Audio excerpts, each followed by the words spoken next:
বাকিল্লানি।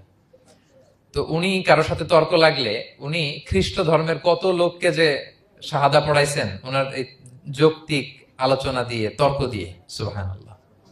এক খ্রিস্টান পাদ্রী ওনারে প্রশ্ন করলো, তোমরা মুসলমানরা খুব রেসিস্ট। উনি বললেন কেন? বলছে তোমরা খ্রিস্টান মেয়ে বিয়ে করতে পারো, ইহুদি মেয়ে বিয়ে করতে পারো, মুসলিম কিন্তু ইহুদি মেয়ে খ্রিস্টান মেয়ে শর্ত সাপেক্ষে, কিছু শর্ত আছে ওই আলোচনা যাচ্ছেন, শর্ত সাপেক্ষে বিয়ে করতে পারে আহলি কিতাব হলে। কিন্তু কোন খ্রিস্টানরা মুসলিম মেয়ে আমাদের মেয়েদেরকে বিয়ে করতে পারবে না, কোন ইহুদি আমাদের মেয়েকে বিয়ে করতে পারবে না। তো বলে তোমরা খুব রেসিস্ট, তোমরা আমাদের মেয়ে না, ওকে তোমাদের মেয়ে আমাদেরকে দাও না। তো তিনি বলেন, তোমাদের তোমরা তো ইহুদি, তোমাদের নবী হচ্ছে মুসা আলাইসাল্লাম, ওনাকে তো আমরা মানি, ওনার কথা তো কোরআনে আছে, জন্য তোমাদের মেয়েকে বিয়ে করতে পারি। আর খ্রিস্টানদের নবী হচ্ছে ঈসা আলাইসাল্লাম, ওনাকেও মানি, ওনার মায়ের নামে বিশাল সূরাই আছে, সূরা মারিয়াম, আর ওনার ব্যাপারে হাজার শত শত আয়াত। তো এই জন্য তোমার খ্রিস্টানদের মেয়ে বিয়ে করতে পারি। তোমরা তো আমাদের নবী মুহাম্মদ সাল্লাল্লাহু আলাইহি ওয়াসাল্লামকে মানো না। মুহাম্মদ সাল্লাল্লাহু আলাইহি ওয়াসাল্লাম যে শেষ নবী এটা তোমরা মানো, মানার সাথে সাথে মুসলমান হয়ে যাবা, এরপর আমাদের মেয়েকেও তোমরা বিয়ে করতে পারবা।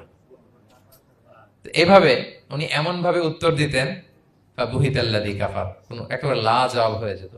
তো ওনার নাম যখন ছড়ালো, ইরাকের মুসলিম বাদশাহ ওনাকে কনস্টান্টিনোপলে পাঠাবেন, যেখানে রোমান এম্পায়ার।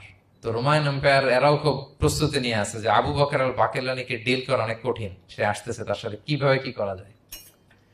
তো আপনারা জানেন যে খ্রিস্ট সমাজের নিয়ম হচ্ছে রাজার দরবারে ঢুকতে গেলে কুর্নিশ করে ঢোকা লাগে। কি করে? মাথা নত করে, এরকম নিচের দিকে করে রূপুর মতো করে এরপরে ঢোকা লাগে। তো এখন তারা প্ল্যান করতেছে যে আবু বকর বাকিল্লানি তো জীবনে আমার কুর্নিশ করবে না, এটা তো আমার জন্য অপমান হয়ে যাবে, কি করা যায় কি করা যায়। তো রাজার এক বড় উজির সে প্ল্যান করলো, একটা কাজ করেন, রাজ দরবারে তাকে যখন ঢোকানো হবে তার জন্য একটা স্পেশাল গেট বানানো হবে, দরজা